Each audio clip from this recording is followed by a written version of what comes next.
চিত্রনায়িকা অপু বিশ্বাসের মা শেফালী বিশ্বাসের মৃত্যুর ৫ বছর পূর্ণ হল, তাই এখনও মায়ের অনুপস্থিতি মেনে নিতে পারেন না এই নায়িকা। সম্প্রতি সামাজিক মাধ্যমে দেওয়া তার এক পোস্টে প্রকাশ পেল সেই বেদনা।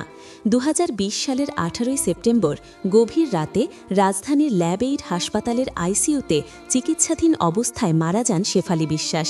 শোনা যায় করোনায় আক্রান্ত ছিলেন তিনি। সে সময় চিকিৎসকেরা জানান তার ফুসফুসে পানি জমেছে।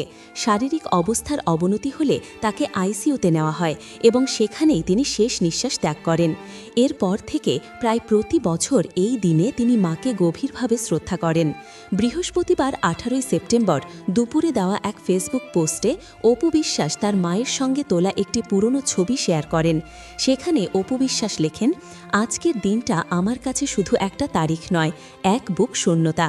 আজ ঠিক এই দিনে তোমাকে হারিয়েছিলাম মা, তোমার অভাব প্রতিটি মুহূর্তে অনুভব করি। অপু বিশ্বাসের পোস্টে তার ভক্তরা সমবেদনা জানান এবং কমেন্ট বক্সে চিত্রনায়িকার মায়ের আত্মার শান্তি কামনা করেন।